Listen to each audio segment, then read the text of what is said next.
Alright, so the teardown. This is like some kind of alien autopsy. So, one of these I got in November, I believe, of 25. The other one was in December, and then the other one in January. So, they're all, I've had all of them for at least a couple of months now. I've played all of them quite a bit. I can tell you, as I said in the little sound test, they're all a little microphonic. This one's the least microphonic, with this one being a little bit more microphonic than that one, and that one just plain squeals. You know, they're all okay if they're a certain distance away from the amplifier, but you know, when they're up close, you can really tell a difference there.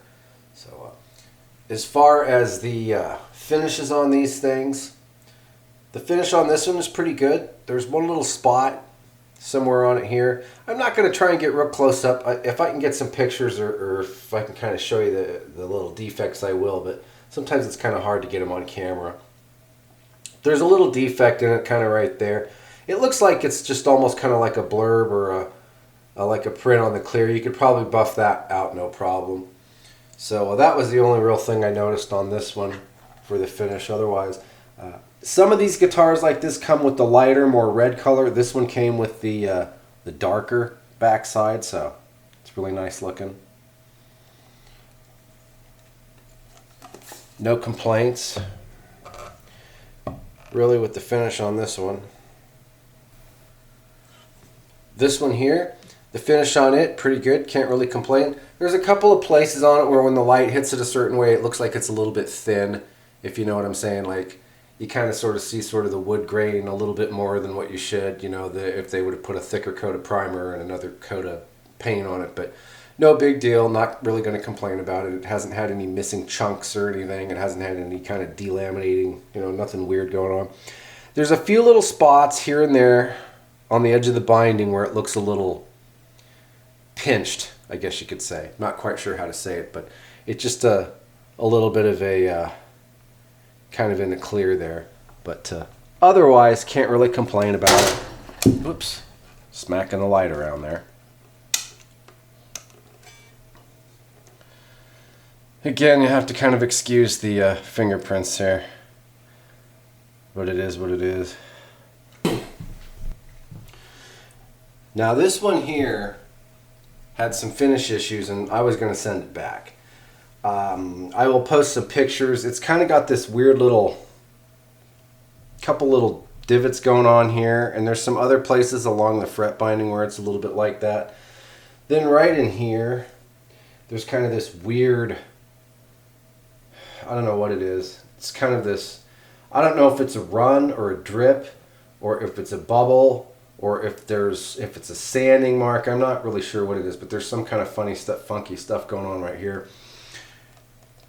So I thought, well, you know what, since it's a Fraley model and everything, I'll just send it back and see if they can send me another one, or I'll get another one. But the seller was being kind of flaky about it, and so I said, you know what, I'm just going to keep it, because I have had some times where I've tried to return things and you can end up losing your item and the refund money, or end up with a problem. So I just, to avoid a bunch of hassles, at that point I figured I was probably going to make a video and probably going to use it for a project of some kind, so I just said screw it and decided to keep it, because I didn't want to end up losing the guitar and then have to go through more of a hassle to get a refund. So that's kind of the story with this one here.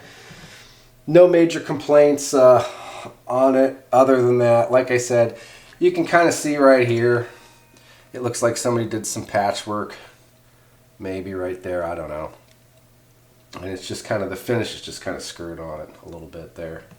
It looks like maybe something up on the headstock too, right in here, I don't know. I did not go into full detail on how to distinguish a Fraley edition Chibson from a real one, because if you got enough money to buy a real one, you're not going to get suckered into buying one of these things. So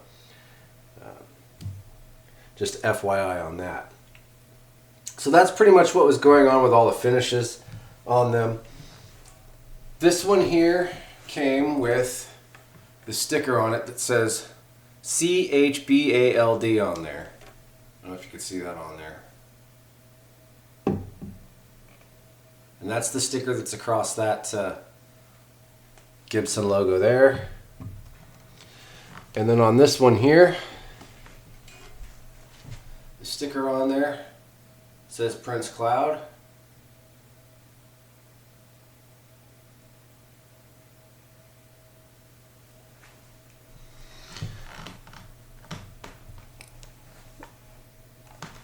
And then this one over here, the 59 standard here, it says, I don't know if it's Vicers or Vickers or what it's supposed to be, but VICERS looks like on there.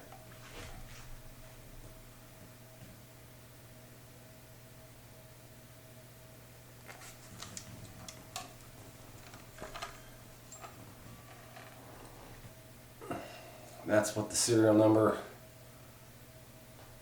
and stuff looks like on that one there. And the tuners.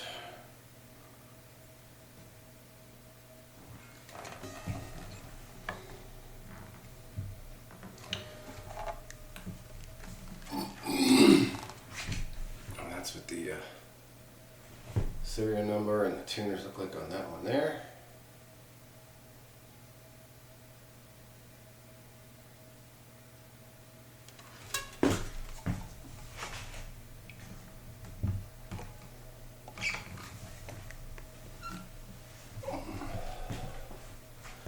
And that's what the serial numbers and the tuners look like on the back of this one here.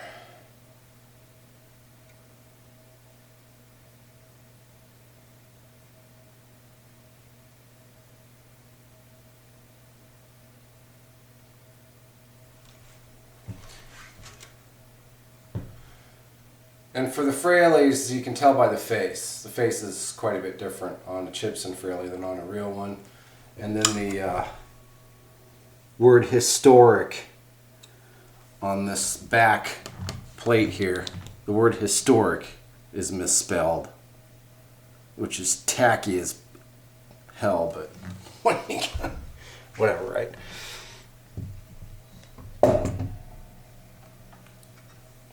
Now you can get those aftermarket covers.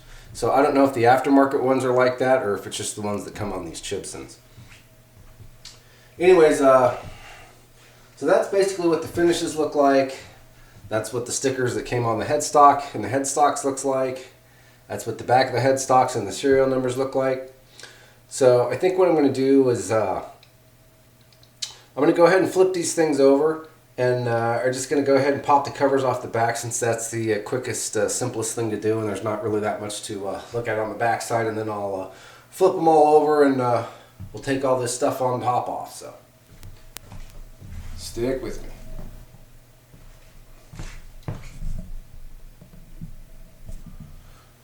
All right, let's buzz the covers off the backs of these things and see what we got in there.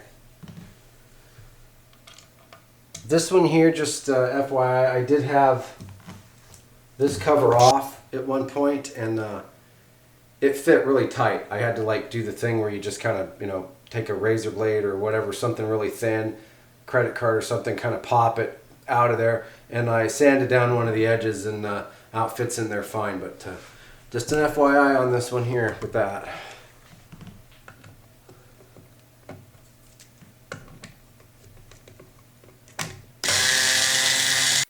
It's a stupid problem to have, but it's a problem.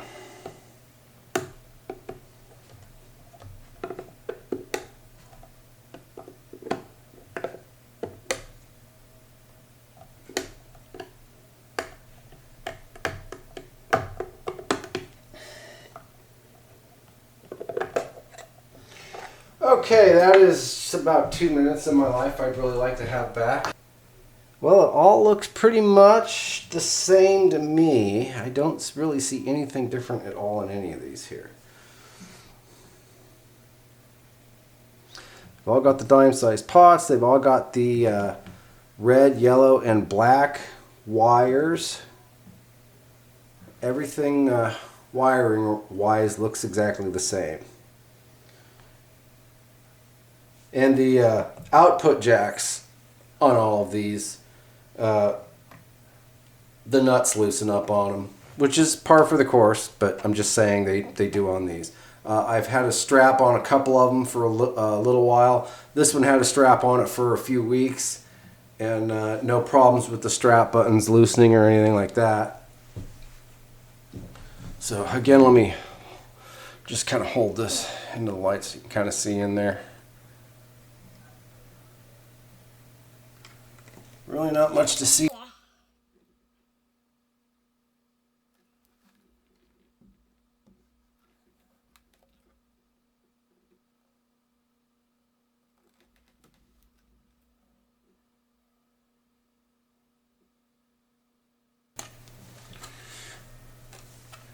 You can see why one of these in the relic versions would be kind of popular, because boy, they are definitely fingerprint magnets, that's for sure.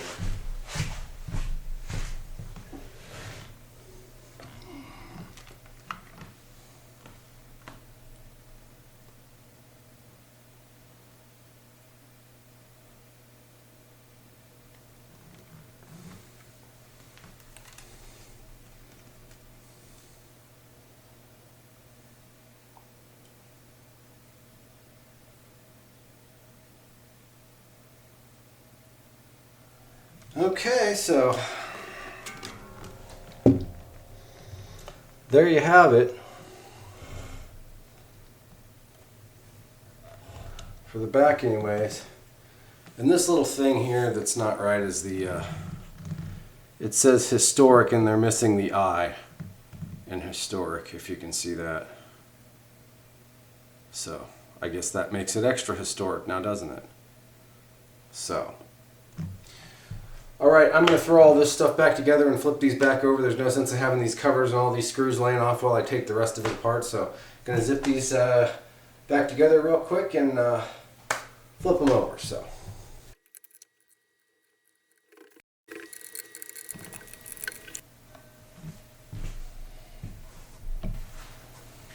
Okay, so real quick I'd like to go over a few things about the necks on these. Let me reposition the camera a little bit here.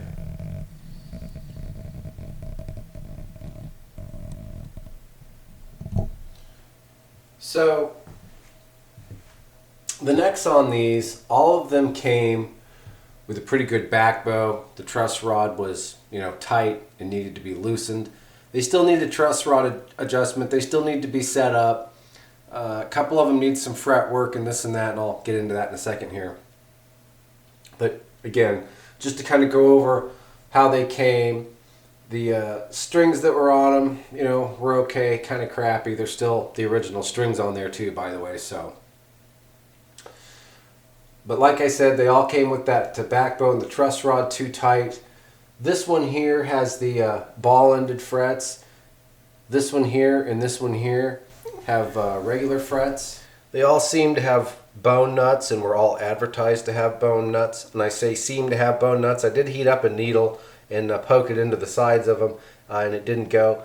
But you do kind of have to be careful, because on some of these, they will spray them with, they'll get paint or lacquer on them.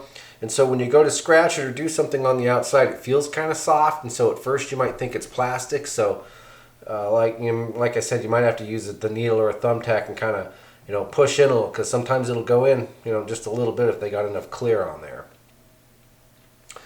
This one here, it plays pretty well. It's got a high fret. I think it's this one here or this one here maybe.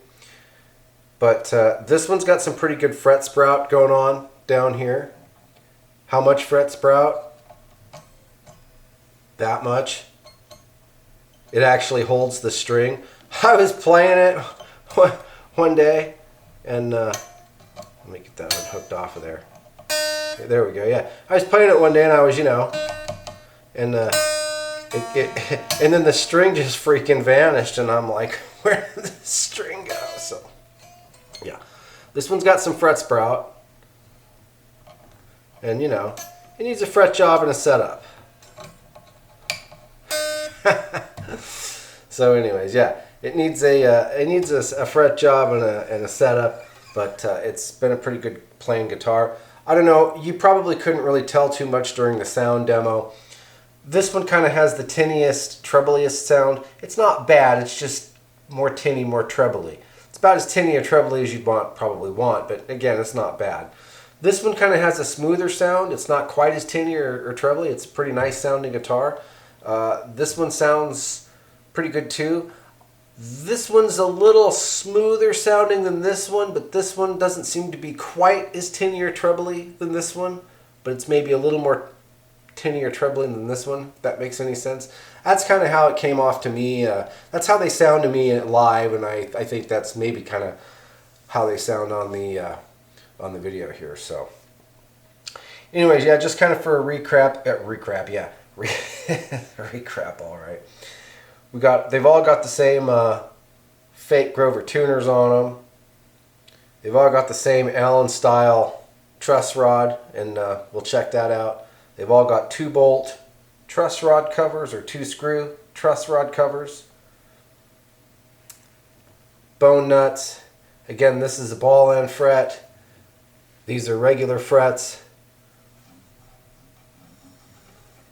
This one's got a little bit of fret sprout. This one could use a little work, but it's not nearly as bad as this one. This one hasn't made the string disappear yet, so good on that.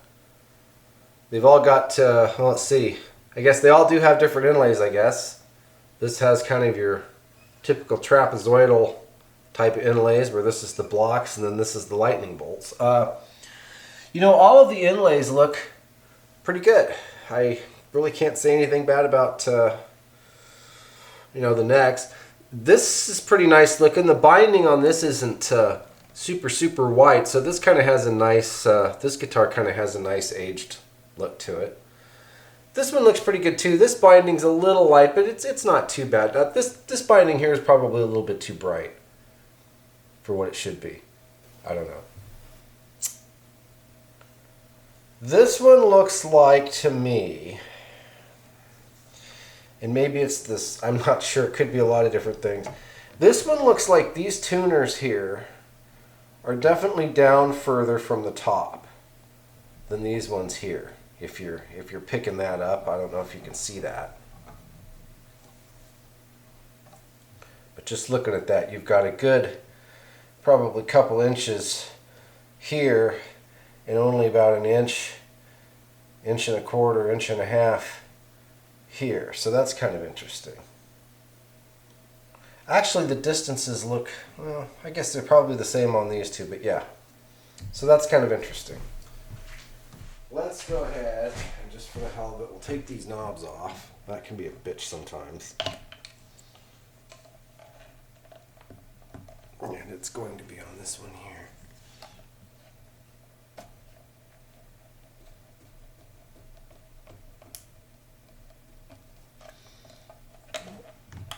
The plastic wedge can be your friend.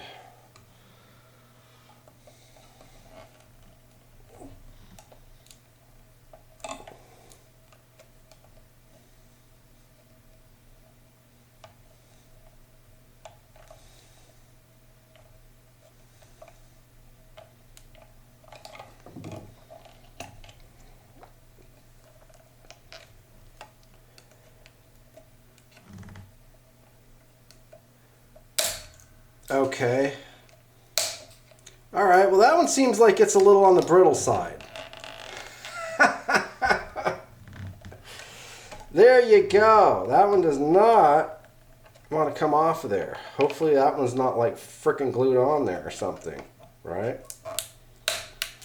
Seems like it might be.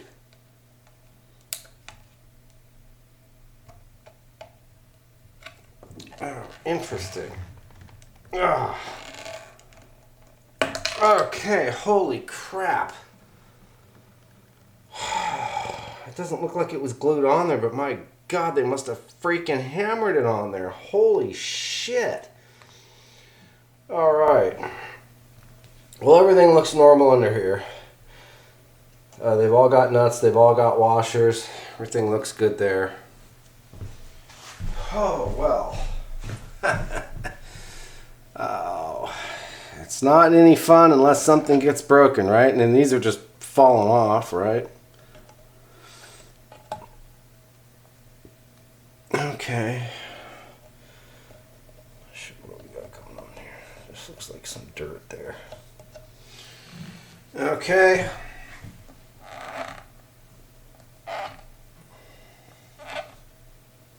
Okay, so we got one that's got a washer, 3 that don't have a washer, and 1 that looks like maybe that it did. I don't know. Like I said, this guitar looked like it had some issues, so missing some washers here and some paint defects. This would probably be, kind of hate to because it's like a fraily version, but this would probably be a good one to relic because there's really nothing wrong with it other than just some of this stupid crap. So, but anyways. Okay, well there you go. I will be purchasing a new set of knobs for this one over here. And while I'm at it, I'll probably end up replacing the pots too, but what are you going to do, right? Alright, so we're going to go ahead and I'm not just going to cut the strings off of these.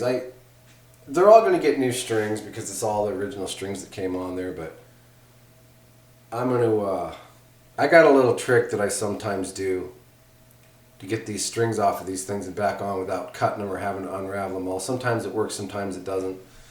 Basically just take my little power driver here. I just take a piece of tape and just put it over the flat head tip of this thing. And you could do that a couple times. These things, these slots, to get the tool, to get like a StewMac tool for this thing, it's like 80 or 90 bucks. At that point, you need to just go get yourself a big screwdriver and then just start grinding it until it fits right, or, you know. And then even then, you can still put like this piece of tape, you know, over the end of the screwdriver here. You could even put one down in the slot, a little piece or whatever, and, you know, no big deal. Like I said, these things are never really in there that tight. They're not supposed to be wenched down in there. Sometimes they're not even tightened all the way down. Sometimes they're, you know, floating up or down a little bit to adjust this tailpiece here. So what I do is I loosen all the strings a little bit. Don't have to take them off, I just loosen them. So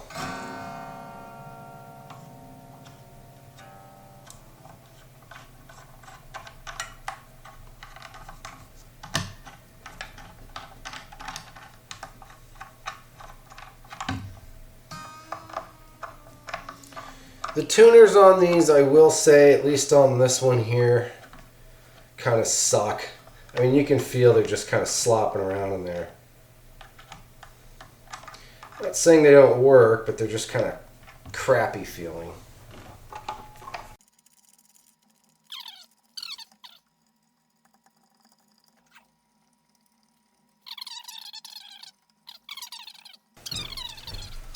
So now what I'll do, put our knobs over here. I'll just put the screwdriver in our bridge here. And just a couple of turns, and then you alternate.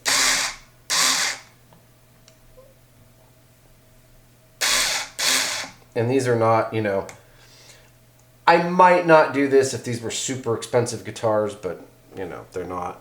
And there's one of these screws on the other one that actually looks like it's got a little bit of looks like it's an old screw that had a ding in it, and they just chromed it and threw it on here. I don't know.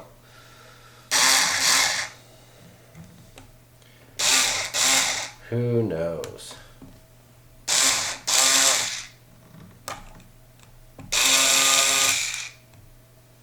You only want to go 2 or 3 turns, because if you go any more than that, then these start getting bound up, and that's, you can have a problem.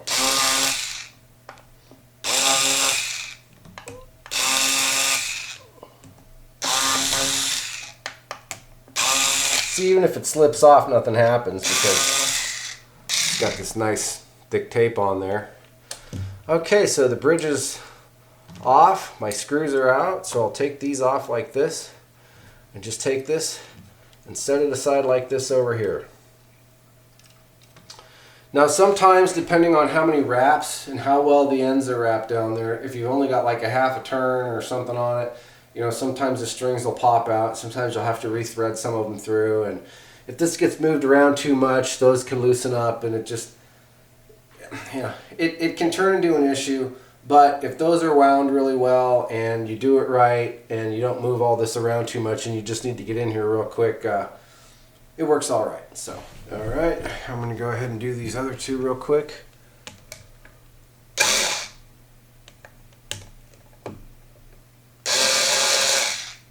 Like I said, you don't want to go more than a couple turns.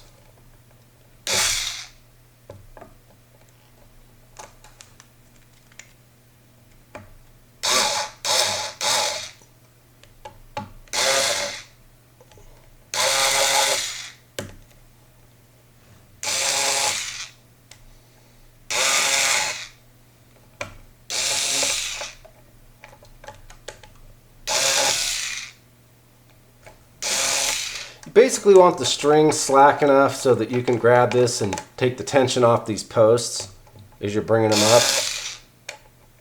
You want no tension or very, very little on these things. I mean, at this point, you can just take them out by hand if you want.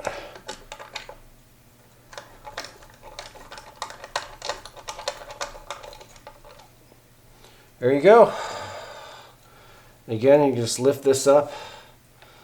Now, a situation like this, where I've got to, create some slack and set it up a little bit, like this, can kind of create a problem. And so some of those are probably going to pop off of there. But that's okay. We'll deal with that.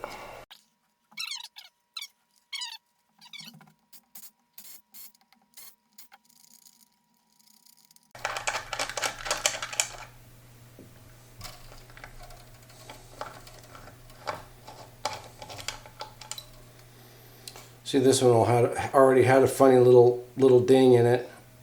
Like it was an old one that got screwed up and they just re-chromed it and threw it on there. Probably an old Epiphone one, right? And I'm just going to take this and set it over to the side here. And there you go. So, like I said, if you've got the room to set it to the side and you don't have to worry about that whole situation there happening, it works pretty good. So something really interesting I noticed when I was going back just now and kind of checking out the video and everything is look at the knob pot placement compared to the hole location for the tailpiece here. All of them are different. Like I said, I didn't see it kind of down to earth here looking at it one at a time, but when I looked at it back, from the top, looking down on all of them from the camera angle, look, this first one here is kind of over and down about a ½ inch. This one here is just pretty much over, almost straight over. This one here is over, almost straight over, but it isn't nearly as far over. I mean, if you look at all of these patterns here compared to where this hole is here, you can see they're all different. So, just another FYI there for you. That's how it rolls with these things. These two bridges here, this one here on the Fraley and then the one on the 59 Standard, they're the same style bridge. They've got the, they're like a really wide ABR one. They're like twice as wide almost as what an ABR one is. And then you've got these Allen head posts and then some thumb wheels, and then they're screwed into some inserts there.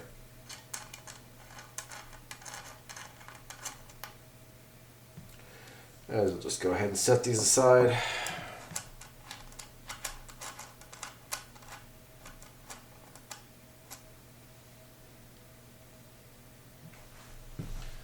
So that's how that goes there. And this one here, I remember I had a problem with it. I had to, again, same bridge as that one over there.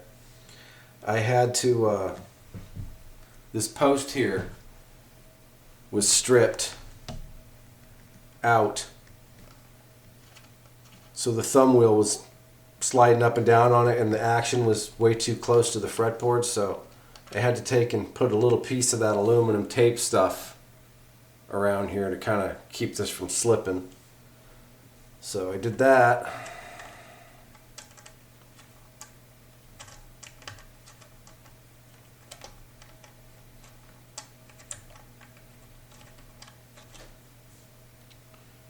Again, these have a tiny little Allen hole in the center there. These guitars here both come with a black, one of those crappy black electric guitar cables, a truss rod wrench, and then the little Allen wrench for this here. This one here in the middle, because it doesn't have these kinds of adjusters on it, just comes with the black cord and the truss rod wrench. Now this bridge here, as you can see, is thinner than this one here. This is closer to the style of an ABR one. I think it's still maybe just a little bit thicker, but not much, but definitely bigger than this one here. Now these here are pretty much, there's no thumb wheel. You've just got an insert. You basically got a double kind of adjuster on here, I guess, depending on how you want to adjust it. You've got this right here that just screws up and down on there, as opposed to this is more ABR stylish, but see if we can zip off these pickup covers real quick and see what we got going on in the pickups here. Okay.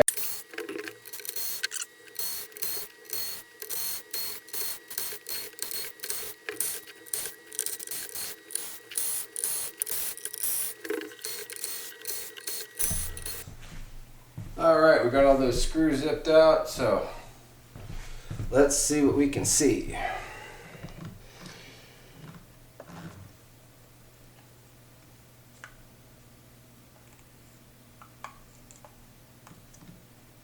Alright. Yeah, I don't think these are potted. They don't look like there's any wax in there. And they got whatever, they got some Chinese writing on here. I don't know how well the camera can pick that up, but kind of see what's going on down in there.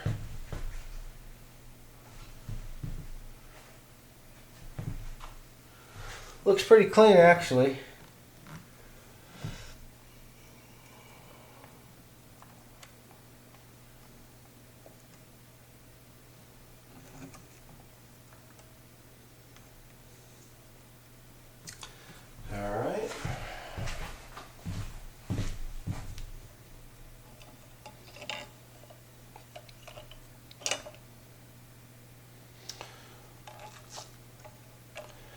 Again, none of these look like they're potted.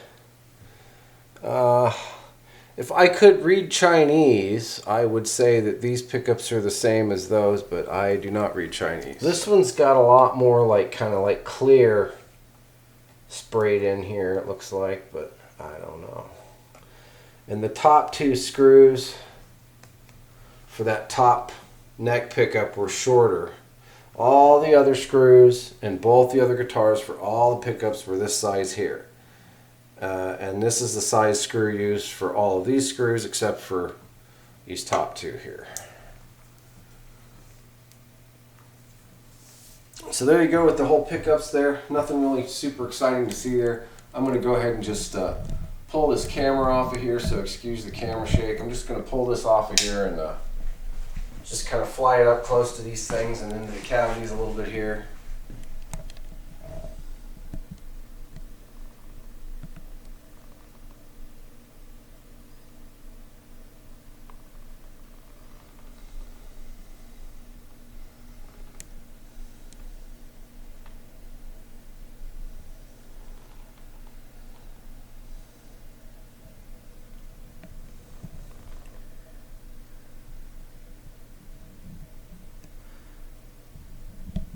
And like I said, this guitar right here is more microphonic than the other two. And even, I would say it's maybe that third pickup, because even though the pickup, it'll do it when that pickup's not on or turned on, it's still an extra unpotted magnets that's right there in between the other two, and it's, you know, still probably having some kind of an effect on the strings and whatnot, so. A little bit harder to see this one because it's black, but you get the general idea there. Let me go around to the other side here.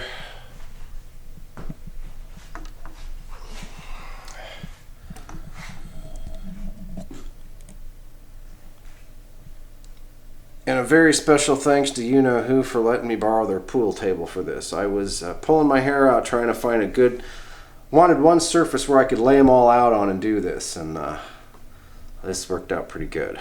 So, okay. There you go with the whole pickup thing there. I hope that is good enough to get you to see kind of what's going on in there with all of this stuff. Don't think there's really too much more to show with all of this, so I'm going to go ahead and throw these back on there, I think. Nothing left to see.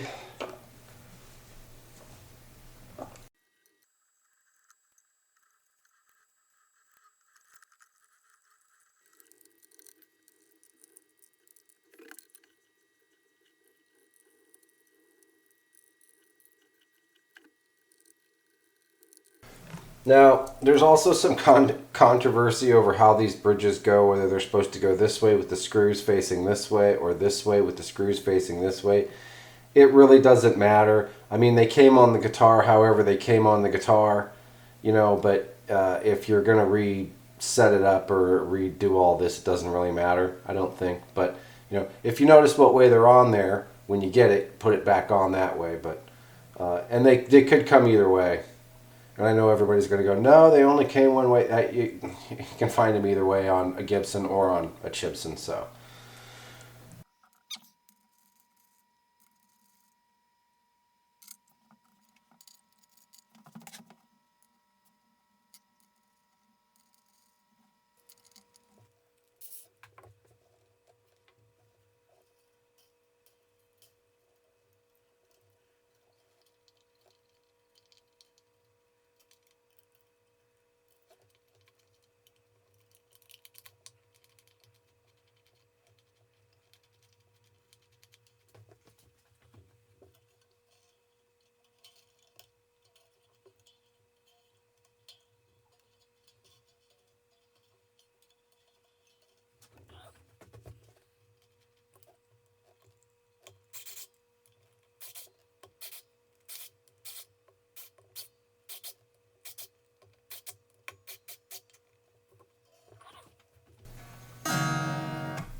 Alright, well there you go. That works pretty well. You know, you can go back and adjust this thing if you want to, but like I said, it really doesn't, you put this tape on here, you don't reef down on there, and it really doesn't cause any problems with it. And you know, you can always just use a, you know, a stubby flathead with a wide tip, put a couple pieces of tape over it and do it by hand if you're worried about doing it like this. But as you can see, if you've got the strings loose enough, you can pull back, you know, and pull back enough to release the tension on these to where they'll pretty much go up and down freely in there. So let's go to the second one here.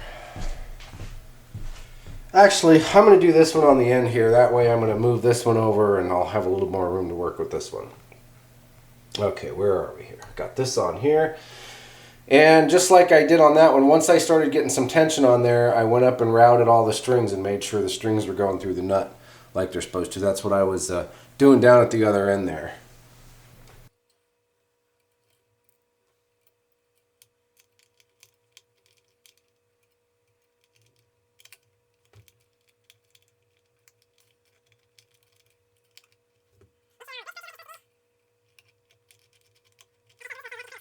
They may be all the way down, they may be up a little depending on your setup. If you, a lot of guys, what they'll do is they'll do that top wrapping thing where they'll run the string under here and over, well, they'll run it over this way.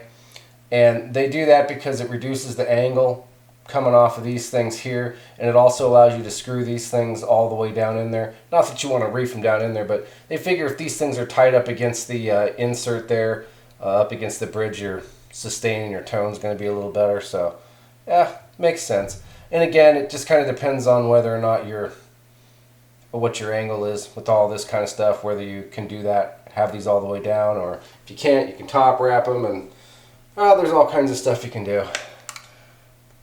But for now, we're just going simple with these guys here. Just pretty much going to try and put it back to where it was. Grab my screwdriver over here.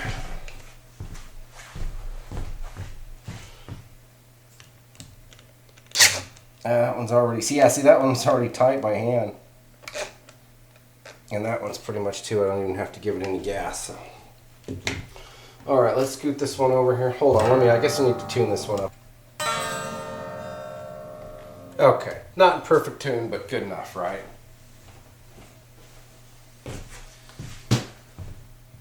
As I said earlier, it's just kind of if you're careful enough, it's a quick way to take this thing off and get to it without having to completely undo or redo your strings. I've already done 2 guitars in a pretty short period of time, so like I said, these I didn't have to mess with them too much. You know, I didn't move the strings around a lot. This one they got set over here, so if one of these is going to be a mess to put back together, it's going to be this one here. So let's see what we got going on here. Let's see how big of a mess we made moving this around.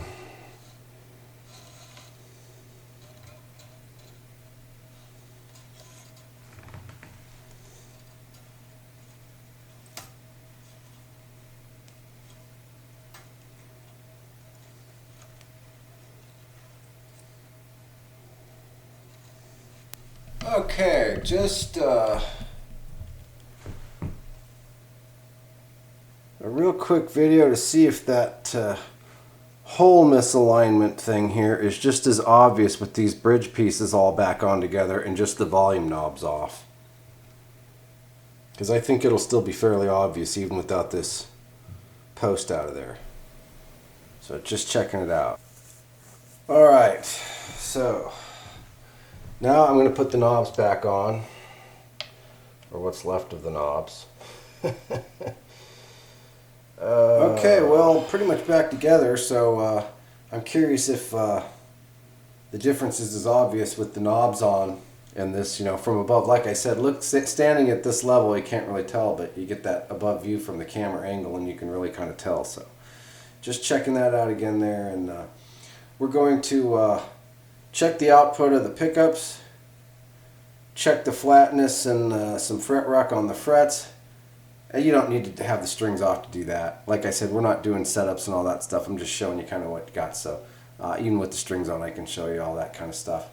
And then we're going to take the truss rod covers off, take a peek under there, and then wrap it up. So stick with me. I'm going to do the pickups real quick. All the knobs, everything's wide open. So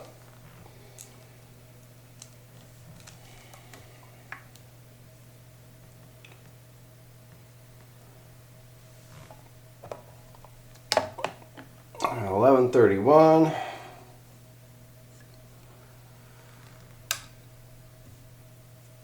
301, 406.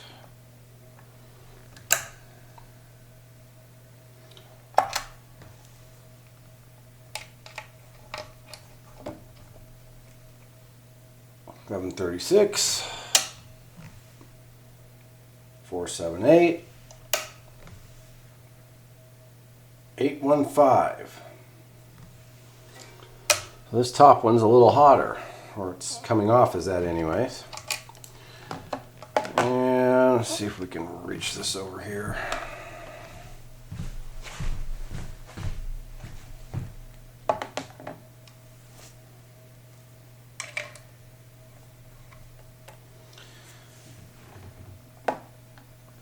Oh, 1141, 484, 829.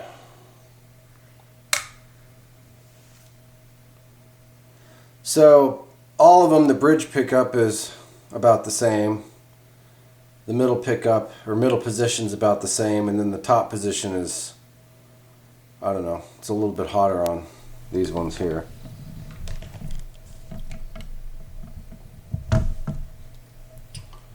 Alright, well, there you go. Again, they've got the 3 different stickers over the headstocks there, and they've all got a different name on them. So if you've got one of these things and it's got a whatever the name on the sticker says, feel free to post it. Like I said, this one says basically CHBALD, Chibald.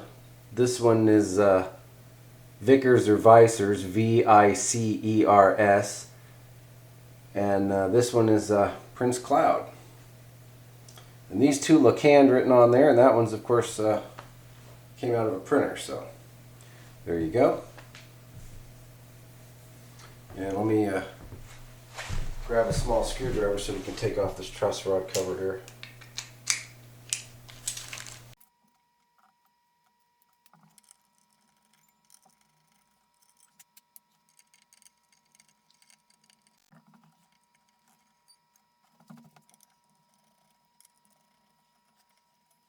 So these all kind of have a, I don't know if I'd say different truss rod route. These routes here are the same. This one's got like some paint and stuff in it, so it just looks kind of crappy in there. This one's got some just kind of leftover paint and crap in there too. This one is the cleanest route out of all of them, but it's a little bit different. You can see how these kind of have more of a point. It's come to kind of a point there, and this one is just kind of a curved on the end there. So it's, like I said, neither really here nor there with these things, but it's just something that's different about them. So again, you can kind of see that route there, how it's just kind of a nice oblong oval, and these here are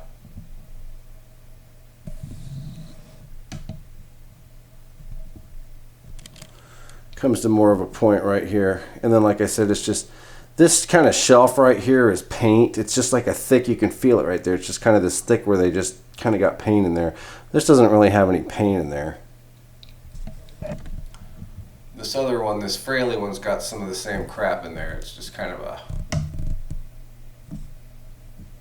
it's just, the truss rod is right in there, but it's just, there's just a bunch of paint built up in there. You kind of almost got to go in there and chisel a little of that out of there. So I guess quality control wise, while you're looking for the Allen headed truss rod, you might also see how gunked up with paint that the truss rod hole is.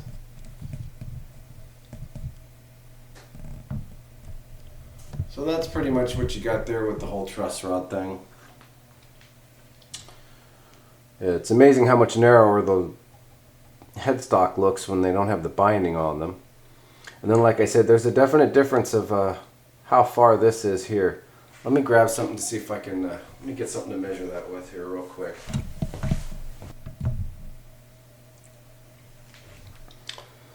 So that is about,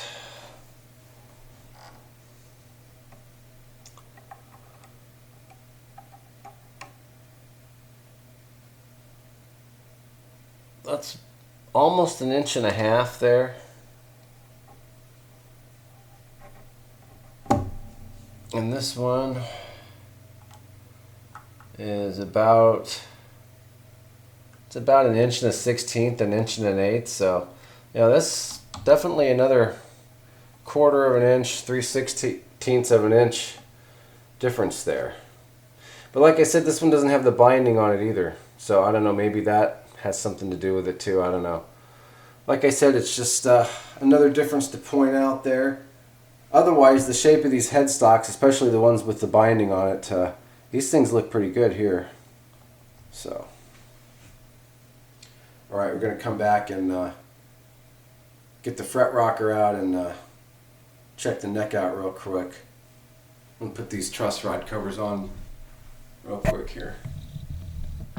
And by the way, there was a screw for this one, the truss rod cover. I had to take, like I said, all of these things came with a severe back bend. The truss rod was really tight, so I did loosen all the truss rods on them, and the screw's sitting around here someplace.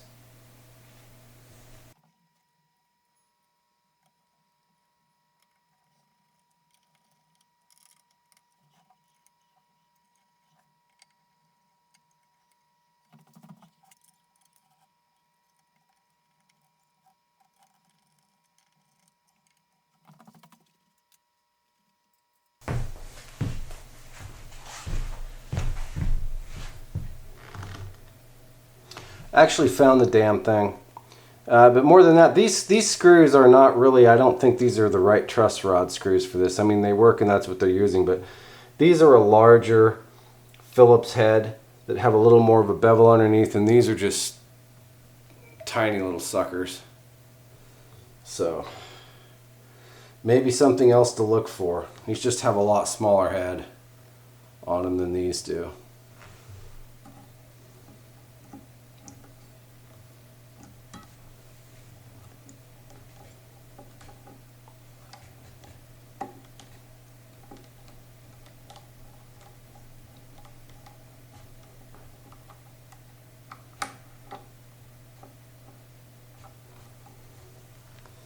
I believe real Gibsons, I'm not sure about the Epiphones, but I believe real Gibsons are about 1/8 of an inch thicker or so in the body too, but you never know. Again, that's one of those things that's usually, but not necessarily always. So what do we need to do now? I guess we need to weigh these things. Oh no, we were going to do the fret rocker. Check out the necks here. So of course, I already kind of went over these things, but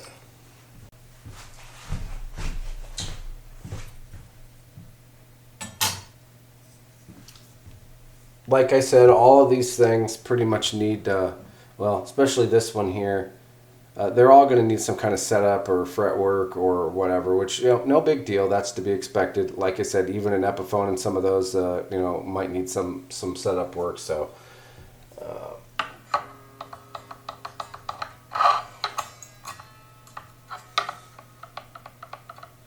this one here is a little bit high. This one's a little high. This one's a little high.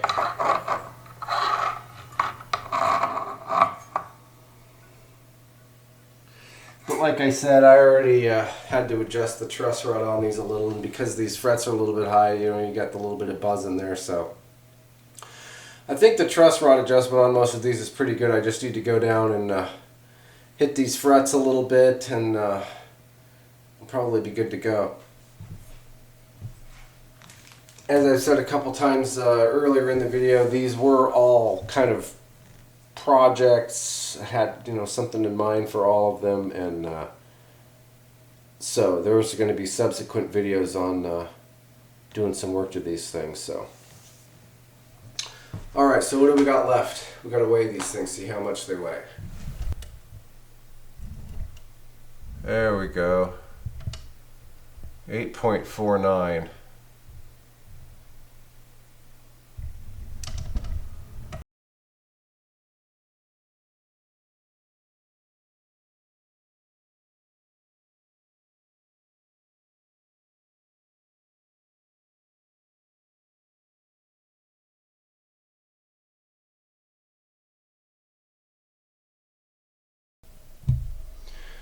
Okay, so real quick, I want to do just a quick sound test of these things. I'm just going to play a little bit on them, very little bit. I'm not going to go through all the different pickup positions, and I'm not going to do all that. The first thing I'm going to do here, since they're all hanging on the wall here, and they're all pretty much tuned to where I'm going to play them for a second here anyways, I'm just going to strum them real quick, because since they're hanging and the way they're hanging, you can kind of hear them, if that makes any sense. And you will definitely hear some string buzz and some fret buzz and all that stuff, but I'm just, that's the way I'm doing it, so.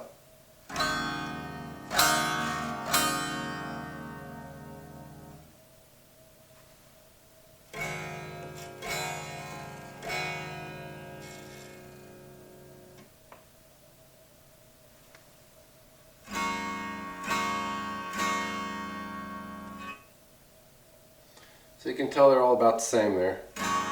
Pitch-wise anyways.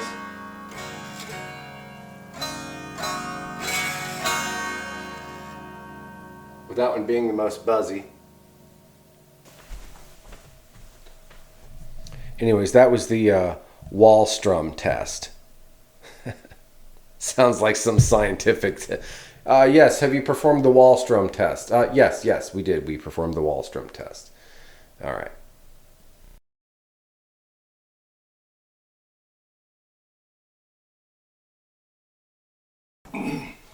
This one can be a little harder to keep in tune. I don't know if the intonation's out of whack or if the nut needs some help or what the deal is, but just an FYI.